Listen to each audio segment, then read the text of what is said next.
Quel fut le siècle désastreux qui sépara l'homme du cheval? Si Bucéphale, sur cette terre, a porté son maître de victoire en victoire, dans la boue, le métal et le sang, il enlevait aussi Alexandre jusqu'au ciel, repliant sous ses foulées l'espace et le temps, en un ultime galop qui les unissait pour toujours.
Pour beaucoup, le cheval est l'animal qui a eu le plus d'impact sur l'histoire des sociétés humaines. En effet, depuis sa domestication massive à l'âge du bronze, ces dernières ont adopté un visage totalement différent sur tous les aspects. Déjà, elles modifient le rapport au déplacement, donc à l'espace et au temps, à la productivité, notamment à travers l'agriculture. Sur le plan symbolique, il adopte une place de premier plan auprès des dieux et des hommes. Il va aussi permettre l'exploitation d'espaces alors inaccessibles, comme la steppe, d'où vont surgir des sociétés entièrement tournées sur le cheval, sur le plan militaire et civil, et d'où vont sortir surtout les empires les plus puissants que l'histoire ait connus. Et enfin, dernier point qui va nous intéresser aujourd'hui, sur le plan militaire, depuis l'âge du bronze, il s'est rendu essentiel sur le plan du déroulement des opérations militaires, comme sur les champs de bataille. Il a traversé les âges avec brio, notamment la période industrielle, où aux côtés de l'homme, il s'est vu désacralisé pour devenir valeur numérique et quantitative.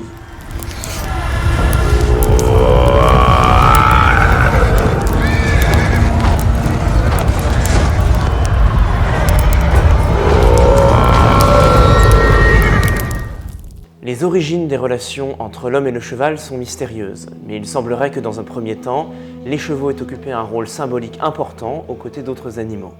Mais alors à partir de quand cet animal a-t-il occupé un rôle pratique dépassant le cadre de la chasse? Il est compliqué de répondre à la question de la première domestication.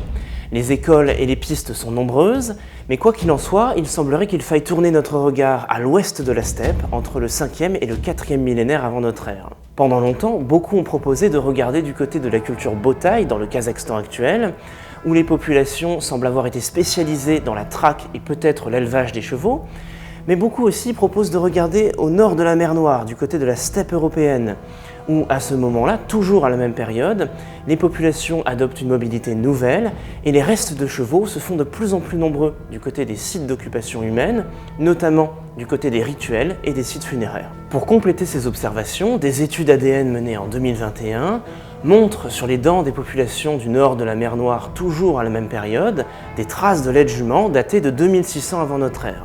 Il semblerait donc, selon les dernières études, que la domestication du cheval ait eu lieu à l'ouest de la steppe, entre la fin du 5e millénaire et 2600 avant notre ère. Mais qu'en est-il du sujet qui nous intéresse aujourd'hui, c'est-à-dire la première utilisation militaire du cheval? Certains proposent une utilisation immédiate des montures pour aller mener des raids sur les territoires voisins, mais il ne s'agit là que de théorie et rien n'est démontré. Si l'on veut des preuves plus concrètes, il faut aller au nord-est de la mer Caspienne, entre 2200 et 1750 avant notre ère, du côté de la culture Sintashta, qui occupe alors la région à cette période. On retrouve alors dans la tombe des élites Sintashta un grand nombre de chevaux, jusqu'à 8, accompagnés de ce qu'il semblerait être les premiers chars de guerre. Des chars légers avec des roues à rayons qui sembleraient avoir eu une efficacité sur les champs de bataille, efficacité permise par une condition, avoir des chevaux suffisamment endurants, musclés et dociles. Et ces trois conditions semblent avoir été réunies par les Sintashta grâce à une sélection génétique opérée pendant plusieurs siècles par cette culture. Cependant, cette domestication spécialisée va demander dès les débuts la création d'une classe équestre faisant partie de l'élite économique, puisque l'entraînement et la sélection génétique nécessitent un investissement en moyens et en temps. Cette technologie du char va dominer le monde équestre de l'âge du bronze dans le domaine militaire pendant un certain temps. Les aristocrates, sur leurs véhicules, combattent selon deux configurations principales. Cas de figure numéro 1, l'aristocrate est seul, il attache les rênes à sa ceinture et manie ses armes, seul, à bord de son véhicule.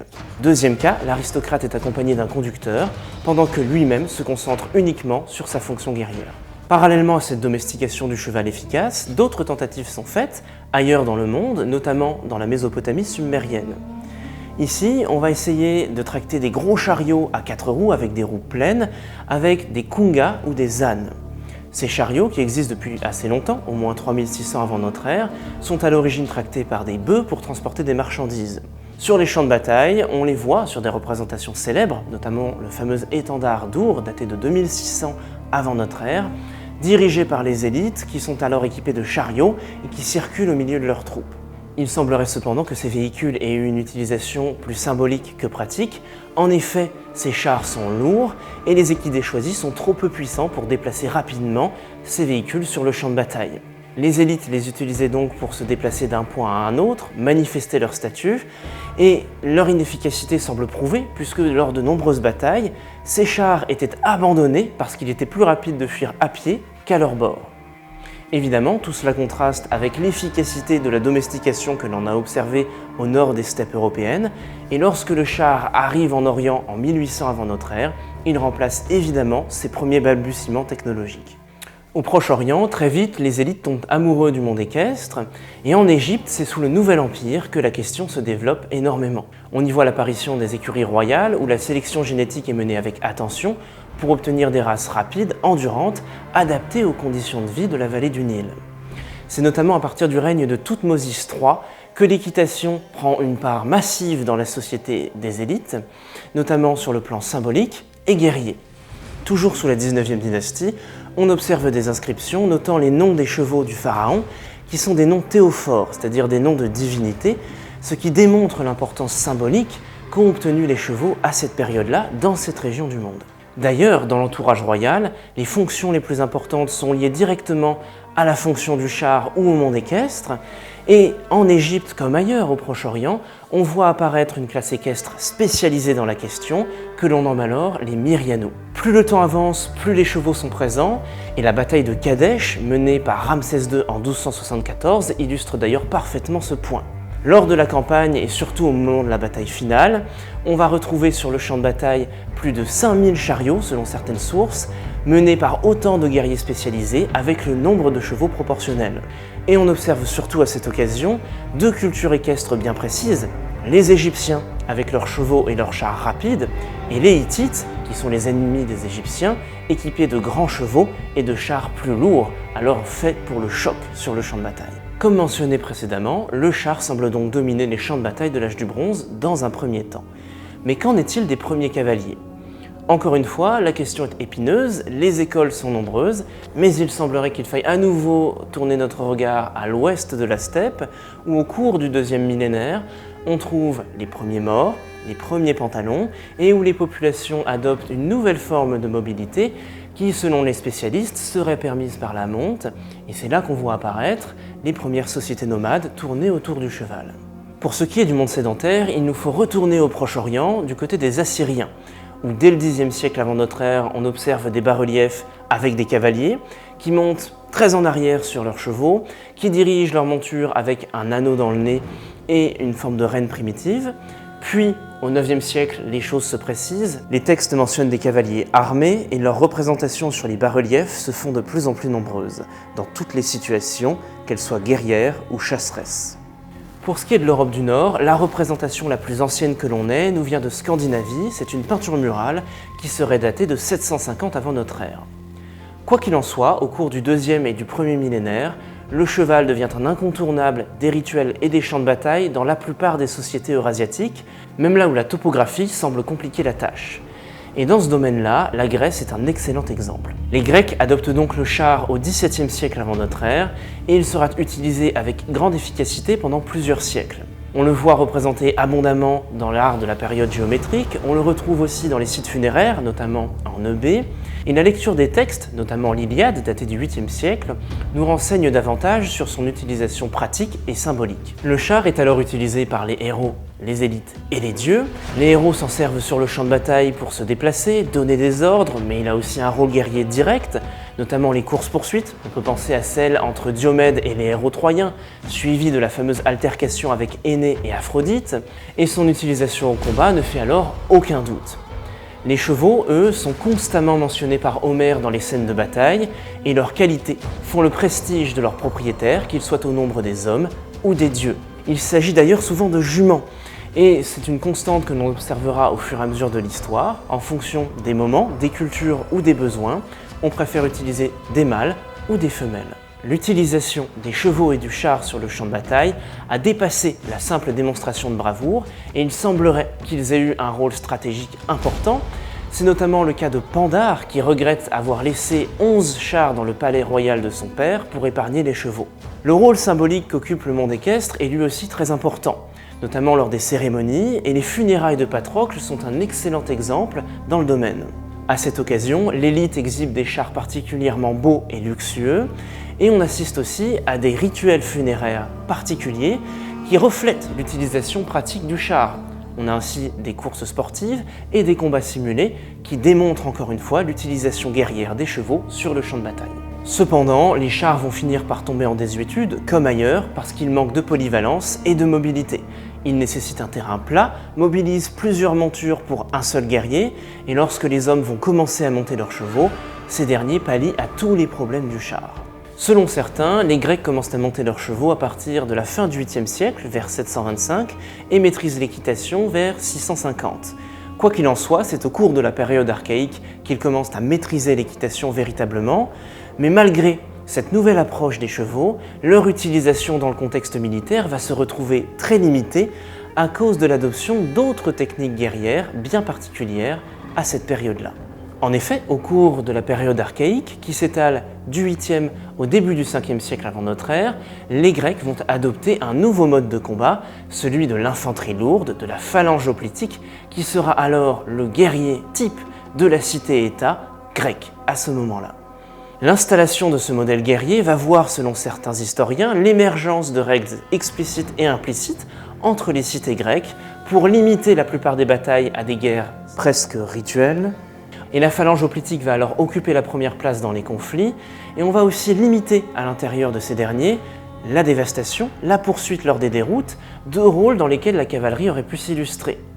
Pour ne rien arranger, la topographie montagneuse de la Grèce complique la question de l'élevage, et seules 3 régions vont alors se spécialiser dans le domaine, l'Eubée, la Thessalie et la Béotie. De manière générale, le rôle du cheval est donc limité dans le monde militaire, mais aussi dans le monde civil, puisqu'il n'est pas utilisé pour l'attraction, notamment dans le domaine agricole, avant la période médiévale. On le retrouve donc dans le domaine symbolique et chez les élites qui sont les seules à pouvoir entretenir des chevaux, surtout pour leur rôle statutaire. Les choses vont cependant être amenées à changer à l'avènement de la période classique, notamment avec l'intervention des Perses dans le monde grec à travers les guerres médiques. Lors du premier conflit, seules les îles de la mer Égée et Athènes sont concernées. Même si les Athéniens l'emportent à la bataille de Marathon grâce à leur phalange hoplitique, ils ne peuvent que constater l'efficacité d'une armée polyvalente, et ils vont alors adopter dès la fin du conflit une flotte et un corps d'archers. La seconde guerre médique, elle, va changer d'échelle et va concerner l'ensemble du monde grec, et la victoire de ces derniers va d'ailleurs être permise par la polyvalence des différentes cités, que ce soit la fameuse flotte athénienne à la bataille de Salamine, ou encore la cavalerie thébaine à la bataille de Platée. À la suite de cette guerre, les Athéniens se lancent dans une reconquête de l'Ionie et la mer Égée, mais au cours de ce processus, les Athéniens vont dépasser leurs prérogatives, verser dans l'impérialisme, impérialisme qui va lourdement peser sur le monde grec et mener directement en 431 au déclenchement de la fameuse guerre du Péloponnèse. Ce conflit, qualifié par beaucoup de spécialistes comme proto-guerre totale, va voir l'effondrement des règles guerrières grecques, et le cheval va alors prendre un nouveau visage sur les champs de bataille. Il est présent dès le début du conflit, mais dans un premier temps, il ne s'agit que de démonstrations de bravoure et de prouesse équestre entre les noblesses athéniennes et thébaines. Mais tout va changer à partir de la bataille de Délion en 424. Cette bataille oppose encore une fois les Thébains et les Athéniens, et dans un premier temps, ces derniers semblent l'emporter avec leur phalange hoplitique, jusqu'à ce que les Thébains décident de contourner les positions athéniennes avec leur cavalerie, renversant ainsi le cours de la bataille, et au moment de la déroute, les cavaliers athéniens sont trop peu nombreux pour éviter la débâcle, et la bataille se transforme alors en désastre. Les Athéniens vont savoir en tirer les leçons en augmentant l'élevage et l'entraînement des chevaux et en adaptant leur puissance thalassocratique à la question en créant des trières adaptées au transport de la cavalerie. Dans les années qui suivent, le reste de la Grèce suit le mouvement et les chevaux deviennent alors un incontournable des campagnes militaires. La guerre du Péloponnèse pousse donc les Hellènes à se spécialiser dans la question équestre et ces derniers semblent adopter une compréhension assez subtile du domaine. Et c'est d'ailleurs au IVe siècle qu'il nous laisse parmi les traités les plus complets et les plus anciens que nous ayons, notamment sous la plume de Xénophon. L'un de ces traités, nommé De l'équitation, est particulièrement concis. Xénophon nous détaille tout. De l'achat du cheval, quel type de cheval à acheter, qu'il ait un cœur généreux, un bon comportement, comment le vendeur doit nous démontrer les qualités du cheval, puis ensuite l'entraînement, la stabulation, quel type de stabulation choisir. On va aussi voir dans l'entraînement comment l'adapter au caractère du cheval, la psychologie équine étant abordée avec grand détail dans ce traité. On va voir quel type de mors utiliser, doux ou souple, le type de terrain sur lequel entraîner le cheval, les pentes, les fossés, désensibiliser le cheval à travers le rapport à la foule, le rapport au bruit, pour obtenir la monture guerrière la plus intime et la plus efficace possible. Plus au nord, les Macédoniens entretiennent un rapport privilégié aux chevaux. Ils bénéficient pour cela de deux influences, les Grecs au sud et la steppe au nord. C'est donc tout naturellement que se développe une tradition équestre solide à partir du 5e siècle, notamment sous le règne d'Archélaos Ier, qui fait de la cavalerie le fer de lance de son armée. Ses successeurs poursuivront son travail, notamment sous le règne d'Alexandre II, qui ira créer le corps des compagnons, qui sera célèbre lors des conquêtes d'Alexandre. Alexandre entretient lui-même un rapport privilégié aux chevaux, à travers sa monture Bucéphale, originaire des plaines de Thessalie, qui l'accompagnera avec grande bravoure dans toutes ses conquêtes, jusqu'en Inde. D'ailleurs, ensemble, lors des grandes batailles du conquérant, ils iront dominer les maîtres du cheval en Orient, les Achéménides.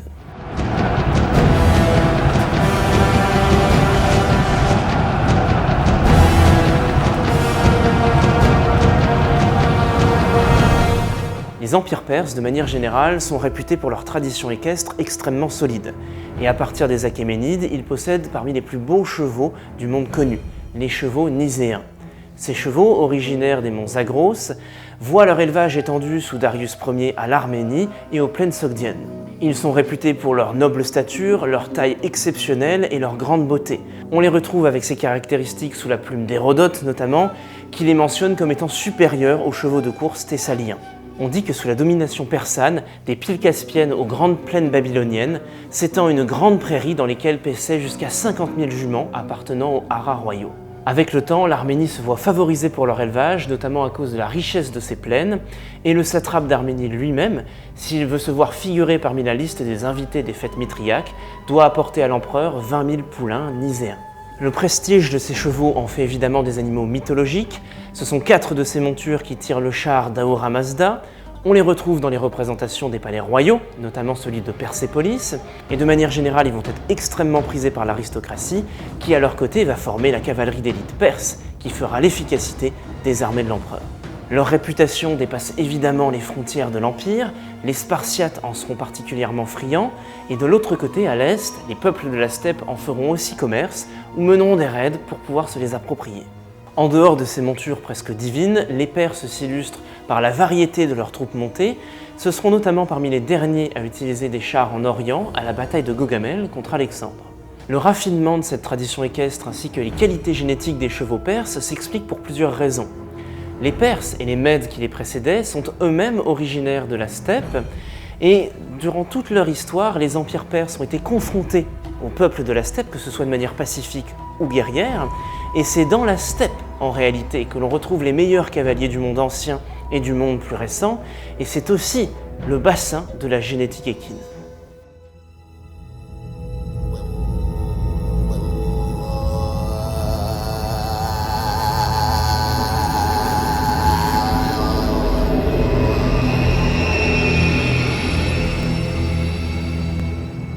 La question de la steppe est particulièrement intéressante pour le sujet qui nous intéresse aujourd'hui, car en sont sortis au cours de l'histoire des peuples que l'on peut véritablement dénommer comme étant les seigneurs des chevaux.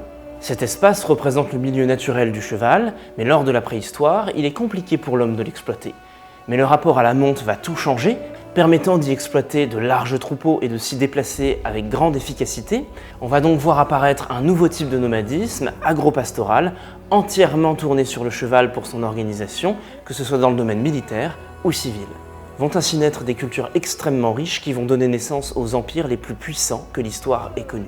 L'une des cultures qui a commencé un modèle durable et qui a laissé une réputation qui collera à la peau de ces peuples nomades, c'est sans nul doute la culture scythe. Les Scythes sont des peuples de langue iranienne, originaires des montagnes de l'Altaï et dont l'influence s'étendra au cours du premier millénaire de la Chine, au nord de la mer Noire. Le témoignage des qualités équestres de ces peuples nous est d'abord livré par l'archéologie. C'est notamment le cas du site d'Arzan-Kourgan, qui date du 9e siècle avant notre ère, où l'on retrouve la tombe d'un roi scythe, qui est entouré de 150 chevaux, de leurs cavaliers et de leurs grooms, qui sont d'origine extrêmement variée et qui témoignent de l'influence géographique de ces premiers rois scythes.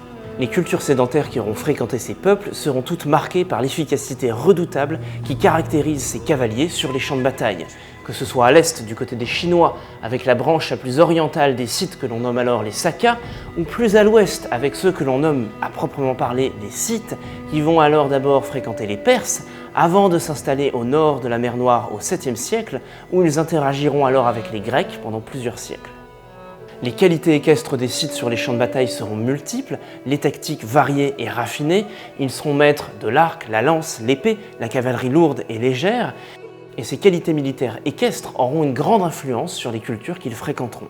Et cette influence est à double sens. Ce sera notamment le cas des Scythes de la mer Noire, qui influenceront les Grecs, mais les Grecs eux-mêmes influenceront les Scythes, et au cours des siècles, les royaumes du nord de la mer Noire se sédentariseront, se civiliseront entre guillemets, ce qui les amènera à être dépassés par leurs cousins sarmates au cours du 3e et 2e siècle avant notre ère, qui eux, plus préservés dans leur mode de vie nomade, donc plus redoutables sur le champ de bataille, finiront par amener la chute des royaumes scythes de la mer Noire, donnant ainsi naissance au phénomène de domino de la steppe.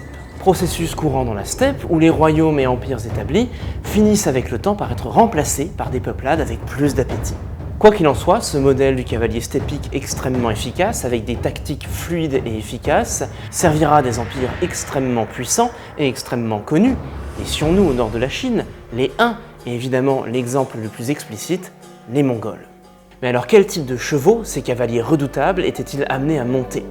Évidemment, comme les technologies et les tactiques, les montures ont varié d'un endroit à l'autre, évolué avec le temps, mais de manière générale, les peuples de la steppe étaient des maîtres de la génétique et de la technique équestre. Comme nous l'avons mentionné plusieurs fois, la steppe c'est l'habitat naturel du cheval.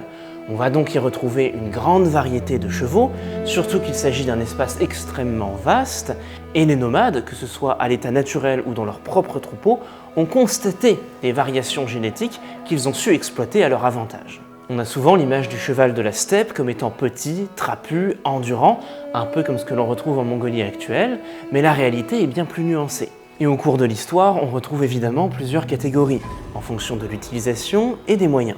Dans la seconde catégorie, on va notamment retrouver les chevaux de roturiers et les chevaux de la noblesse. Chez les roturiers, les chevaux appartenant à une famille correspondent à plusieurs utilisations. Mener les troupeaux, se déplacer et faire la guerre. On va donc déjà retrouver différents types à ce niveau-là, retrouver aussi différents types de chevaux en fonction de la situation géographique de la famille, de ses moyens, de ses préférences et de l'héritage familial au niveau des troupeaux. Et en effet, pour remplir ces fonctions, un cheval petit, trapu, endurant, convient parfaitement.